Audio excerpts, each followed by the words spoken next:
Je fais une pause et j'attends le signal de notre frère. Amen. Amen, amen. Donc je vous salue de nouveau dans le nom de Jésus. Je me réjouis d'être en présentiel, moi je préfère. Amen, gloire à Dieu pour ça.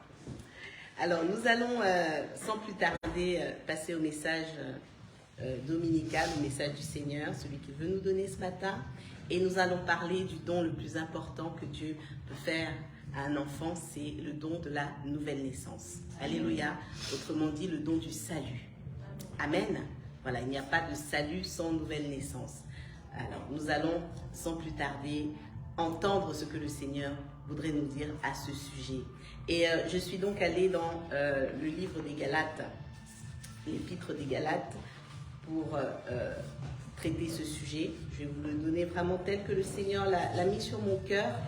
Et je sais que tous ceux, en tout cas, qui vont entendre la voix de Dieu, vont poursuivre leur méditation avec l'aide du Seigneur pour la mise en pratique. Et surtout, le plus important pour nous ce matin, ça va être vraiment d'être dans la joie. Amen. Amen. Parce que le message de l'évangile, ce n'est pas un message qui accable. C'est très important, bien aimé, parce que notre joie, elle contribue aussi à convertir les âmes. Elle contribue aussi à témoigner de Christ, à témoigner de ce qu'il a fait d'important, quand même, de fabuleux. Amen. Sauver une vie, c'est quelque chose de fabuleux. Je regardais dernièrement le jeune homme qui avait résisté face à l'homme, à l'agresseur des enfants. Vous avez entendu parler de ça, je crois que c'était à Annecy, de mémoire. Ce jeune homme qui avait résisté face à l'agresseur a été traité en véritable héros national. Amen. Ce n'est pas un sujet de tristesse, c'est un sujet de joie. Et nous avons, nous, le plus grand des héros, si je peux le dire humainement comme ça, c'est le Seigneur Jésus-Christ. Amen. Amen. Nous avons toutes les raisons d'être joyeux, d'être heureux, particulièrement par rapport à ce message qui est un message de joie, la bonne nouvelle du salut. Alléluia. Amen. Et donc c'est important déjà de commencer par se dire cela. Moi, je suis bien heureux. Donc je n'ai pas de raison d'être triste, combien même j'ai des circonstances qui sont difficiles et qui sont en lien avec ce monde perdu, avec ce monde condamné. Mais je ne me limite pas à ce qui se passe ici, parce que Dieu a pour moi un projet éternel. Amen. Amen. Alors, si un cœur doit être rassuré, encouragé, consolé ce matin, que le Seigneur vraiment bénisse ce cœur. Et je suis allée donc dans la lettre des Galates, je vous disais, parce qu'il y avait là-bas une église qui avait une configuration particulière, c'est-à-dire qu'il y avait au sein de cette église, comme il devait y en avoir ailleurs aussi, et comme nous en avons aujourd'hui, il y avait des origines diverses. Amen, il y avait des origines diverses. Il y a eu au départ des églises qui étaient constituées uniquement de juifs. Uniquement de juifs. Parce que c'est normal, le Christ était juif, les premiers apôtres l'étaient aussi. Amen, donc c'est normal. Et puis, dans le temps, il y a eu d'autres types d'églises, de communautés. Il y a eu des communautés qu'on pourrait appeler mixtes. C'est-à-dire qu'il y avait des origines diverses, des origines plutôt païennes, entre guillemets, et puis des origines, donc des gens qui étaient issus du judaïsme. Et donc, il y avait différents rituels. Quand c'est comme ça, il y a différents rituels. De même que lorsque nous sommes communautairement d'origines diverses, Congo, Mali, Côte d'Ivoire, France, Belgique, Amérique, et j'en passe, il peut y avoir des pratiques même religieuses, et particulièrement religieuses, différentes. Amen. Avec les différents courants qui existent aujourd'hui, surtout, je ne sais pas combien on existe aujourd'hui, mais à mon avis, ça dépasse les 100 000, je pense. Et donc, il peut y avoir vraiment toutes sortes de pratiques religieuses. À cette époque des Galates, donc, il y avait ce problème au sein de l'Église, et ça avait donné lieu à un débat, par exemple, sur la circoncision. Parce que ceux qui étaient issus du judaïsme pratiquaient encore la loi de l'Ancien Testament, donc il fallait que chacun passe par la circoncision, et ceux qui étaient d'origine païenne, qui ne connaissaient pas ces choses, bon, avaient des réticences, voilà. Et il a fallu donc que l'apôtre Paul intervienne au travers de sa lettre pour expliquer à chacun des groupes, finalement, à chacune des sensibilités, que on ne pouvait pas suivre Christ en entraînant avec nous de vieilles habitudes spirituelles. Amen. Que ça ne pouvait pas faire bon ménage avec l'évangile. Que si l'on restait dans les pratiques en lien avec la religiosité, si on restait dans des pratiques en lien avec les préjugés, parce que lorsqu'on est différent, en plus on a des préjugés les uns envers les autres, nous sommes meilleurs, vous n'avez pas la vérité, nous avons la vérité, on n'en finit pas avec ce type de débat. Et donc, on va basculer dans l'interprétation de la parole de Dieu selon nos convenances. Amen. Selon nos convenances, selon notre humeur du moment, selon nos affinités, et on va se perdre. Et souvent aussi, on va se valoriser. On va utiliser même la parole de Dieu pour se valoriser plutôt que pour glorifier Dieu. Ça nous ramène à quoi tout ça? Ça nous ramène simplement aux œuvres de la chair. Amen. Aux œuvres de la chair. Et donc, lorsque nous laissons la chair vivre, il ne peut pas y avoir ce que la Bible appelle la nouvelle naissance, ce que le Seigneur Jésus-Christ expliquait à Nicodème. On ne peut pas naître de nouveau si on veut continuer à vivre comme on était avant. Voilà pourquoi lorsque la rencontre avec le Seigneur se fait, lorsque nous entendons la parole de Dieu, la parole de vérité, elle vient pour toucher d'abord nos cœurs. Amen. Et pour venir ôter dans nos cœurs toute source ancienne, pour installer la source de vie, la source nouvelle qui vient de la parole de Dieu. Alléluia. Et donc, ce matin, il faut que Dieu vienne encore à l'aide de son peuple, vienne encore au secours de son peuple, pour nous délivrer de l'esclavage des idées, des comportements que nous avons acquis dans le monde et dans notre ancienne vie. Alléluia. Nous allons lire Galates chapitre 4, je vais vous lire les versets 3 à 7, la parole de Dieu. Nous aussi, de la même manière, lorsque nous étions des enfants, nous étions esclaves des principes élémentaires qui régissent le monde. Mais lorsque le moment est vraiment venu, Dieu a envoyé son Fils, né d'une femme, né sous la loi, pour racheter ceux qui étaient sous la loi, afin que nous recevions le statut d'enfants adoptifs. Amen. Et parce que vous êtes ses fils, Dieu a envoyé dans votre cœur l'esprit de son Fils qui crie « Abba Père ». Ainsi, tu n'es plus esclave, mais fils. Et si tu es fils, tu es aussi héritier de Dieu par Christ. Amen, amen, amen. Donc, il nous dit que nous ne sommes plus esclaves des principes de ce monde, des rudiments de ce monde.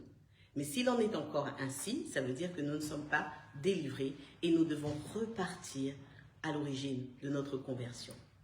Il n'y a pas de mal à le faire, c'est très important, parce que lorsqu'on est dans la foi depuis de très très nombreuses années, on peut finir par avoir oublié qu'il y a eu des choses qui n'étaient pas réglées. Amen. Il n'y a pas de mal à faire le point, à faire le bilan, à même s'interroger sur la manière dont nous sommes venus au Seigneur. Parce qu'on peut venir de toutes sortes de manières. On peut venir parce qu'on est malade. On peut venir parce qu'on a j'ai suivi Maman Michel. Et je m'entends tellement bien avec Maman Michel que je reste là où elle est. Amen. Et puis j'ai tellement de talent en moi que je peux aussi servir dans l'église. Moi, je connais une église où il y a quelqu'un qui joue des instruments depuis très très longtemps, mais qui n'est jamais passé par les eaux du baptême. Et que ça n'a jamais interpellé personne. Amen. Et j'en connais plusieurs, d'ailleurs.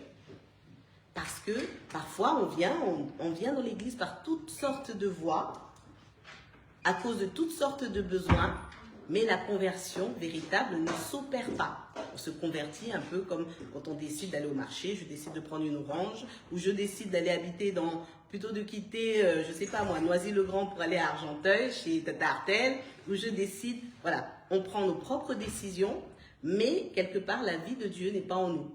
Amen. Et ça se passe comme ça dans la religion. Ça peut se passer comme ça. Et ça donne lieu justement à des proliférations de comportements qui sont anti-bibliques et qui ne sont pas en lien avec le christianisme. Amen. Qui n'ont rien à voir avec le christianisme et qui découragent ceux qui veulent venir au Seigneur, ceux qui s'y intéressent. Et ça, c'est le plan de l'ennemi. Amen. Parce que nous avons reçu aussi des enseignements pollués. Nous mangeons parfois de la nourriture avariée. Et donc, c'est important de rechercher des enseignements sur la nouvelle naissance, sur la conversion, pour savoir qu'est-ce qui se passe exactement, comment ça s'opère, qu'est-ce que Dieu attend de nous. Et bien aimé, ce matin, j'aimerais dire à quelqu'un que c'est très simple en fait. La vie de foi, elle est simple. Amen. Et plus nous avançons dans le temps, plus nous complexifions les choses, alors que Dieu n'est pas dans cela. Amen. Dieu n'est pas dans cela. L'évangile progresse, quoi qu'il arrive, parce que Dieu l'a dit. Dieu l'a prévu ainsi. Mais parfois, avec nos méthodes, nous avons l'impression que nous faisons progresser l'évangile. Non, c'est Dieu lui-même qui a prévu qu'il en soit ainsi. Alléluia. Nous avons simplement à nous disposer. Mais ne rajoutons pas trop, notons non plus pas trop de choses. Voilà pourquoi, ce matin, je vais reposer la même question que Paul, qui posait la question dans Galates 4, verset 9. Il disait, « Mais maintenant que vous avez connu Dieu, ou plutôt que vous avez été connus de Dieu. » J'aime beaucoup cette nuance. « Maintenant que vous avez connu Dieu, ou plutôt que vous avez été connus de Dieu, comment pouvez-vous retourner à ces principes élémentaires sans force et sans valeur auxquels vous voulez vous asservir encore. » Amen. Pourquoi repartir vers ce que nous sommes censés avoir vomi, censés avoir délaissé, sous prétexte de spiritualité? Amen. Alors, vraiment, ce matin, ce n'est pas pour moi, je n'ai pas pour motivation de pointer du doigt ou de moraliser, pas du tout, parce que nous sommes tous au bénéfice de cette parole, moi la première, mais nous devons affronter la vérité, aimer la vérité et nous y conformer. Amen. On ne peut pas justifier la méchanceté sous prétexte de spiritualité, parce qu'on est chrétien, et justifier la méchanceté à coups de versets bibliques. Amen. Amen. Ce n'est pas bon du tout. Et c'est quelque chose qui ne nous sera pas en bénéfice, parce que la Bible déclare qu'on ne se moque pas de Dieu. On ne peut pas justifier le mépris sous prétexte qu'on est chrétien, et parce qu'un autre est pécheur. Amen. Amen. À coups de versets bibliques. Et aujourd'hui, le mal a basculé de l'autre côté. En tout cas, officiellement, on a l'impression que parfois les chrétiens se font la guerre à coups de versets bibliques. Amen. Simplement parce que dans la plupart des cas, la nouvelle naissance ne s'est pas opérée. Et c'est important de comprendre donc que nous ne devons pas redevenir esclaves de ces pratiques qui étaient dans le monde. Aujourd'hui, je parlais hier, dans ma famille, on avait ce débat sur, par exemple, certaines pratiques chrétiennes qui ressemblent plus à de la voyance, amen, plus à de la voyance qu'au véritable évangile. Qu'est-ce que nous enseigne le véritable évangile? Aujourd'hui, parfois, un pasteur passe plus son temps à faire de la voyance qu'à enseigner la parole de Dieu. Et ça, ce n'est pas normal. Nous avons des chrétiens aujourd'hui qui courent plus après les prophéties qu'à véritablement chercher à connaître le Seigneur par eux-mêmes, qu'à regarder dans leur Bible, qui passent plus leur temps à mettre foi, à prêter foi aux paroles des hommes qu'à ce que Dieu dit et qui ne vérifient même pas ce qui est écrit.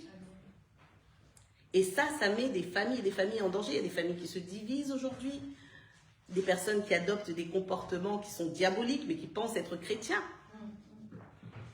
Amen. Et ça ne glorifie pas Dieu. Et j'aimerais nous rappeler ce matin une chose importante, c'est que le salut est une grâce. Amen.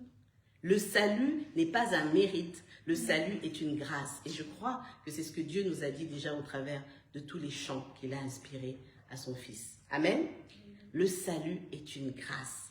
Ça veut dire que rien de notre passé, rien de notre présent, ni même de notre avenir ne nous le fera mériter.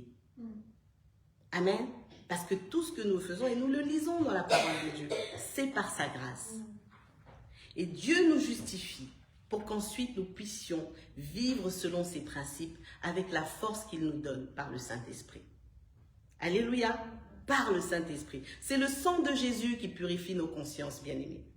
C'est le sang qui a été versé à la croix qui nous assure le pardon de Dieu et qui fait que nos offenses, lui, il les oublie et nous aussi. Et quand on a oublié, ben on a l'impression qu'on est mieux que les autres. Et parfois, on voit des chrétiens qui condamnent, qui critiquent ce que eux-mêmes pratiquaient, ou voire pratiquent encore. Parce qu'ils parlent un peu plus fort. Parce qu'ils parlent un peu plus fort. Et donc, bien aimés, si nous croyons en la vérité, ce que Dieu voudrait pour nous, c'est que nous puissions y demeurer. Y demeurer. Et le but pour nous, c'est lorsque nous entendons la parole de Dieu, lorsque nous la méditons, lorsque nous nous examinons, c'est de nous approcher de lui et de lui présenter nos cœurs avec tout ce qui peut faire obstacle à la vérité pour qu'il vienne nous purifier. Parce que Dieu a prévu que nous soyons des gens bons. Amen. Amen. Qui ne tombent pas dans le compromis, mais des gens bons, avec un bon cœur. Que les paroles qui sortent de nos bouches soient assaisonnées de grâce, nous dit la parole de Dieu. Amen. Des paroles de bénédiction.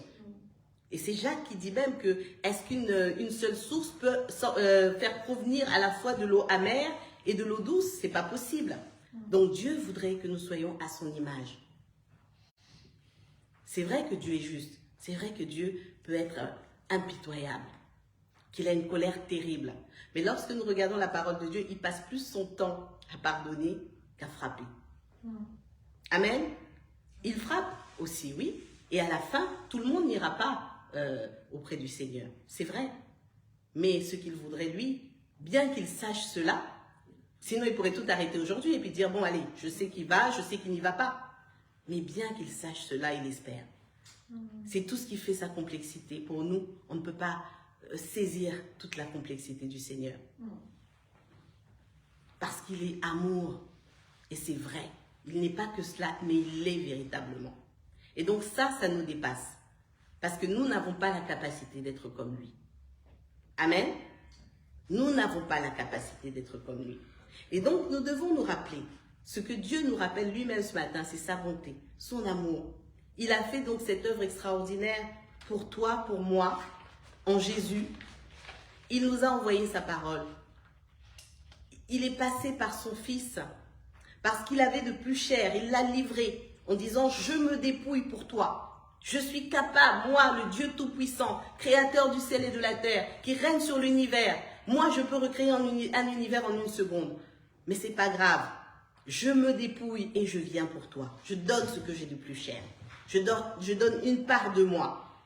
Pour toi qui es misérable, qui ne vaut rien, je me dépouille et je viens. » Alléluia. Est-ce que ce n'est pas une bonne nouvelle? Est-ce que ce n'est pas extraordinaire? Est-ce que ça ne nous laisse pas 2 minutes dans la réflexion de nous dire, si Dieu est capable de faire cela, moi qui suis-je? Qui suis-je pour ne pas souhaiter aussi que d'autres puissent venir à lui? Amen. C'est toute la raison pour laquelle moi je suis là ce matin. C'est la seule raison pour laquelle nous sommes au service de Dieu. C'est pour le salut des âmes. Amen. Parce que la réjouissance que nous avons eue ce matin, qui était certes magnifique, amen, mais elle est 10 000 fois plus au ciel. Et quand c'est un chiffre vraiment tout petit. 10 000 fois plus au ciel. Il vaut mieux aller se réjouir au ciel avec le Seigneur. Si nous sommes au service de Dieu, c'est pour le salut des âmes. Et ce n'est pas pour nous dire, nous à la main d'association, nous sommes sauvés et puis les autres, tant pis, ce sont des pestiférés.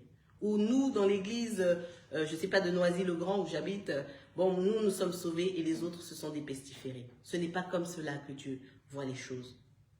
L'expression à ceux qui l'ont reçu, à ceux qui l'ont accepté, nous allons aller voir ça dans l'évangile de Jean chapitre 1. Cette expression, nous la comprenons quelquefois mal. Mais nous allons lire Jean chapitre 1, les versets 12 à 13. Je regarde l'heure qu'il est, tout de même, 12 à 13. Jean chapitre 1. Oui. Ah, merci. Merci, maman Michel. Jean chapitre 1, 12 à 13. Mais à tous ceux qui l'ont accepté, à ceux qui croient en son nom, elle a donné le droit de devenir enfants de Dieu. Puisqu'ils sont nés du fait de la nature, non du fait de la nature, ni par une volonté humaine, ni par la volonté d'un mari, mais qu'ils sont nés de Dieu. Amen.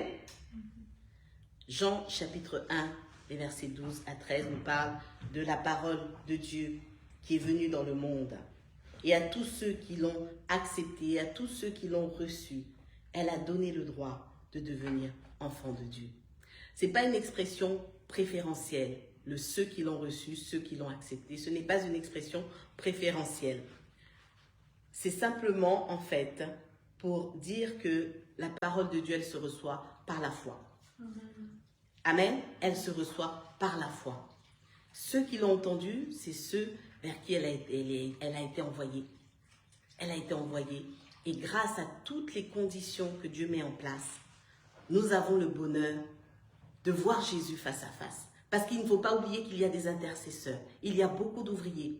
Et c'est pour ça que la Bible dit d'ailleurs que pour une âme qui se repent, il y a de la joie dans le ciel. Parce que c'est du travail, bien-aimés. C'est du travail. Nous avons tous affaire à des récalcitrants autour de nous, des rebelles. Entre guillemets, c'est pas péjoratif quand je le dis. Personnes qui ne connaissent pas le Seigneur. Mais parfois, lorsqu'elles se convertissent, on voit le moment où on leur a annoncé le Seigneur, la parole de Dieu, et le moment où elles se convertissent. Quand on regarde les étapes, on se dit, ah oui, là, c'est vraiment la grâce de Dieu. Il a vraiment fallu l'intervention du Seigneur. Amen. On nous rit au nez, parfois. Lorsqu'on parle de Jésus, on nous rit au nez. Il y a beaucoup de résistance. C'est beaucoup de travail. Un être humain ne peut pas y parvenir. Il faut l'action du Saint-Esprit. Amen, amen. Il faut l'action du Saint-Esprit. Donc, ceux qui reçoivent, c'est ceux où le travail a abouti. Moi, c'est comme ça que je le conçois, à aujourd'hui. Amen. C'est là où le travail du Seigneur a abouti et nous pouvons glorifier Dieu pour cela. Et le rôle de l'Église, c'est d'être dans l'intercession, c'est d'être dans l'action, c'est d'être sur le terrain. Parce que la moisson est grande, mais il y a peu d'ouvriers. Amen. Il y a peu d'ouvriers. Et en plus, il y a l'ennemi qui nous infiltre et qui nous met des bâtons dans les roues. Avec les fausses doctrines. Dieu aime tous les hommes. Tous les hommes, sa parole le dit. Jean 3,16 que nous connaissons parfaitement. Il aime tous les hommes. Et même si certains vont volontairement se perdre, ça c'est vrai. Parce que Dieu nous laisse libres. Une fois qu'il aura mis toutes les conditions et qu'il nous aura donné tout ce qu'il peut nous donner, et il combat tous les jours pour cela, il nous laisse malgré tout libres. Mais Dieu ne se réjouit pas de la perte de qui que ce soit. Nous devons l'avoir à l'esprit pour persévérer. Pour persévérer. Parce que la perte de quelqu'un, ça ne devrait pas nous réjouir. Que quelqu'un aille en enfer, ça ne devrait pas nous réjouir. Amen. La chose extraordinaire que Dieu a faite, au travers de ce que nous venons de lire, c'est de nous donner le droit fondamental d'être des enfants de Dieu, de devenir des enfants de Dieu. Et ça m'a fait penser, l'image qui m'est venue par le Saint-Esprit, c'est un peu l'image de tous les droits que nous pouvons avoir.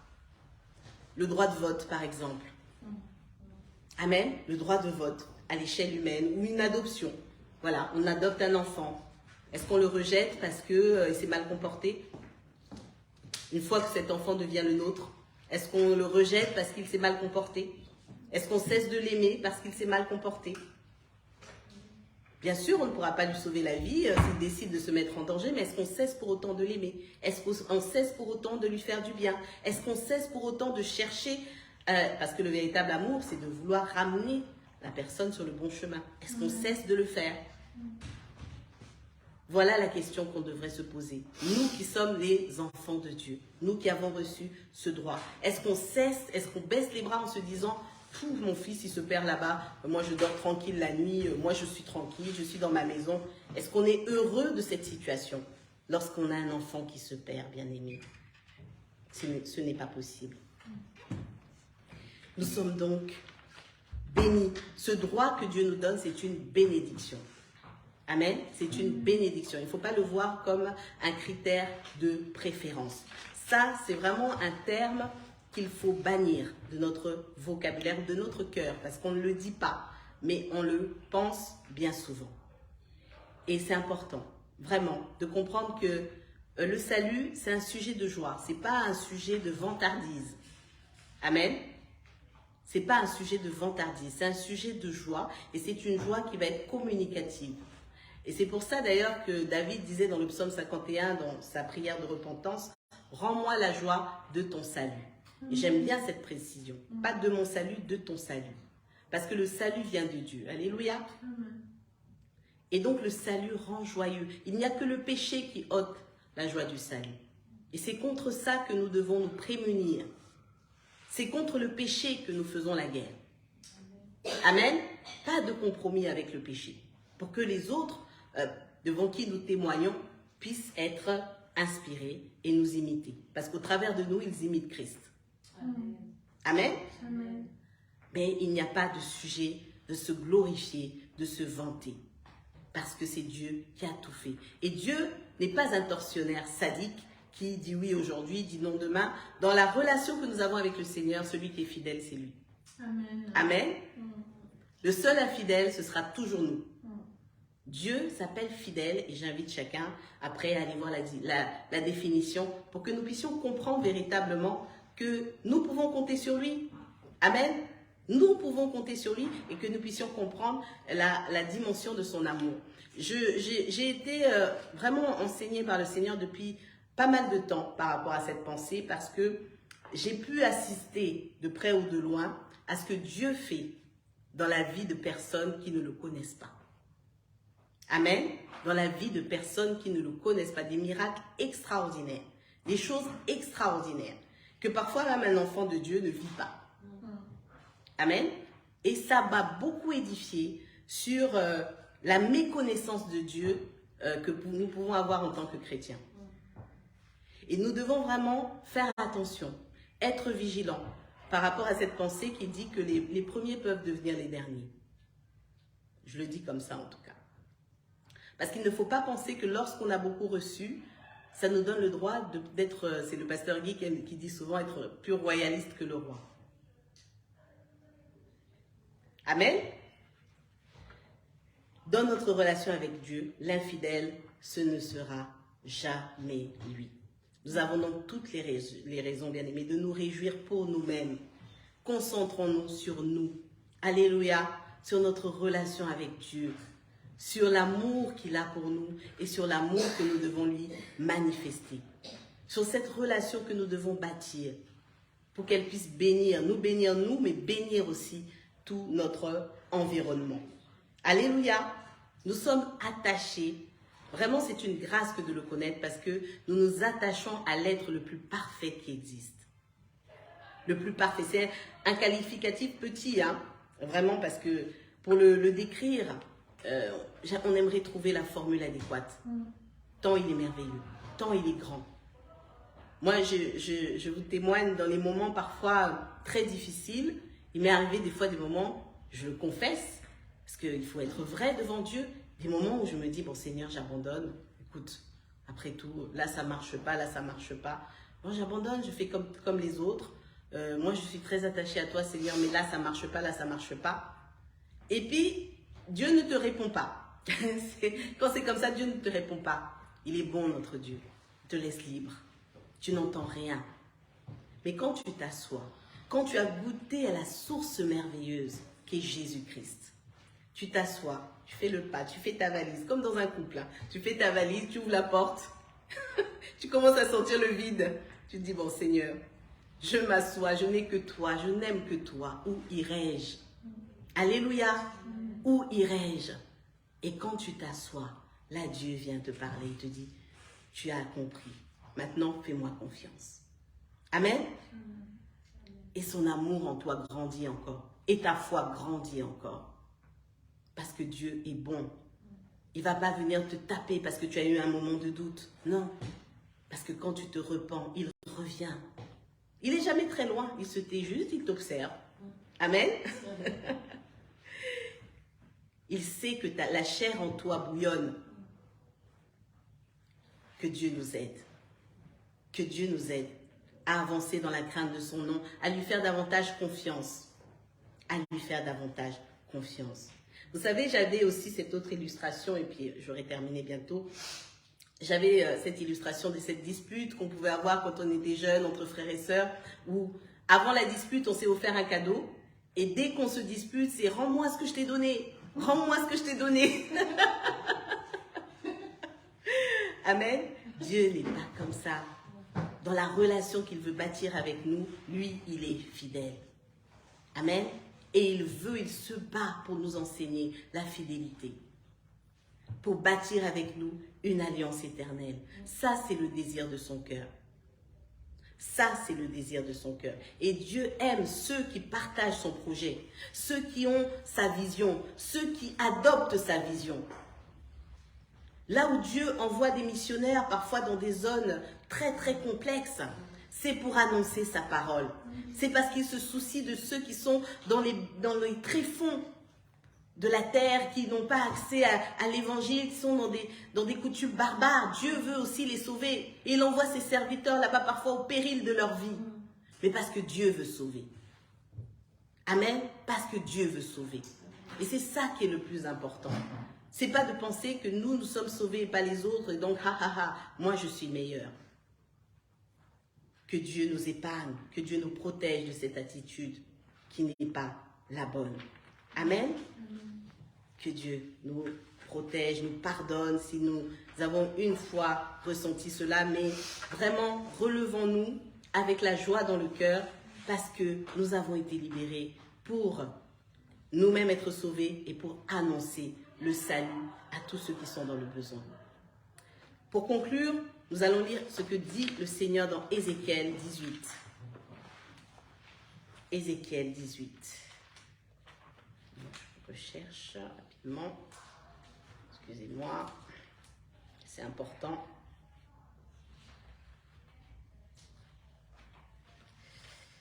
Ézéchiel 18. Voilà. Les versets 31 et 32. Je lis la parole de Dieu. Débarrassez-vous de toutes les transgressions, que vous avez commises. Faites-vous un cœur nouveau et un esprit nouveau. Pourquoi devriez-vous mourir, communauté d'Israël? En effet, je ne prends pas plaisir à voir mourir quelqu'un, déclare le Seigneur, l'Éternel. Changez donc d'attitude et vivez. Amen. Et vivez. Ça, c'est la volonté de Dieu. Et donc, la conversion chrétienne, parce qu'il s'agit de naître de nouveau. De naître de nouveau absolument. La conversion chrétienne, bien aimée, c'est le fait d'accepter dans son cœur, les enfants, vous qui êtes là, dans son cœur, accepter Jésus-Christ comme votre Sauveur et votre Seigneur personnel. C'est de croire que Jésus, un jour il est venu sur cette terre, il s'est soucié de chacun d'entre nous. Il s'est offert en sacrifice à la croix pour nous sauver de l'enfer, pour nous sauver de la condamnation éternelle. Il l'a fait. Il a obéi à son Père. Il est allé à la croix. On l'a percé. Son sang a coulé. Et c'est pour ça que ceux qui croient sont justifiés. Amen. Ça, c'est une parole qu'il faut recevoir dans son cœur pour sa propre rédemption. Pour son propre salut, pas pour le salut de papa, de maman, du frère, de la sœur, du pasteur. C'est pour moi que je reçois cela, cette pensée, cette parole du Seigneur. Pour ma vie. Ah oui Seigneur, tu as fait ça pour moi. Alors je me convertis, je te suis. Qu'on se convertir, c'est accepter de suivre Jésus, de s'engager avec lui pour le reste de sa vie. Amen. Ça, c'est la conversion. Et lorsqu'on prend cette décision dans son cœur, devant Dieu, avec sincérité, alors ce qui en résulte, c'est la nouvelle identité, c'est la nouvelle naissance. C'est ce nouvel état que Dieu va produire en nous. Alléluia. Et il va nous donner un esprit nouveau. Toutes choses vont devenir nouvelles. C'est un message qui est simple. C'est un message auquel il ne faut rien rajouter. C'est une vérité simple, pratique. Amen. Pratique. Et qui n'amène pas de notion de mérite, de notion de culture, d'intelligence, de niveau intellectuel. Rien du tout, à part un cœur qui se dispose. Amen. Un cœur qui se dispose et qui reçoit la graine de la foi. Une petite graine. Parce qu'on a entendu le message du Seigneur. Parce qu'on a entendu ce que Dieu voulait qu'on entende. Ce qu'il a fait pour nous. Amen. Ce qu'il a fait pour nous. Et à ce moment-là, s'opère la nouvelle naissance, qui est dont Dieu est le seul initiateur, précision importante, le seul initiateur, et qui est nécessaire à la vie chrétienne, nécessaire à la vie de foi qui nous attend en Jésus. Amen. Alors, c'est vrai qu'il y a des habitudes, c'est vrai qu'il y a toutes sortes de choses qui nous ont accompagnés. Toutes sortes de choses qui nous ont accompagnés, des pratiques qui nous ont accompagnés. Ou parfois, on n'a même pas le courage. On est dans des pratiques qui nous ont été enseignées. On n'a pas le courage de s'en défaire parce que tout le monde marche à gauche. Moi aussi, je vais marcher à gauche. Amen. Parce que c'est l'Église. Mais ça, ce n'est pas aimer son frère, ce n'est pas bénir son frère, ce n'est pas aimer son Église que de ne pas se mettre au service de la vérité. Alléluia. Si maman Michel ne peut pas me dire, maman Carmel, là tu es à gauche, reviens à droite, c'est que ma soeur ne m'aime pas. Et vice-versa. Amen. Nous devons être des chrétiens responsables et des chrétiens nés de nouveau en particulier. Et ça, c'est en allant devant le Seigneur. En allant devant le Seigneur, en lui présentant son cœur. Soit c'est déjà fait, soit si ce n'est pas encore fait, c'est un don gratuit de Dieu. Amen. Mais ça fait toute la différence dans notre marche. Nous allons chaque jour pouvoir manifester la nouveauté de création que Dieu a prévu que nous soyons. Et ça, c'est important parce que tout le reste, tout ce que nous faisons, c'est ce que Dieu a prévu d'avance. Le service, Dieu l'a prévu d'avance. Nous n'inventons absolument rien. Amen. Dieu l'a prévu d'avance. Mais que le Seigneur puisse voir dans nos cœurs vraiment ce que lui a voulu y mettre, un esprit nouveau. Amen. Amen à la parole de Dieu. Je vous souhaite un bon dimanche sur Facebook. J'espère que le volume était bon et que Dieu vous bénisse. Et je vais rendre la parole à notre frère Philippe pour le reste du culte.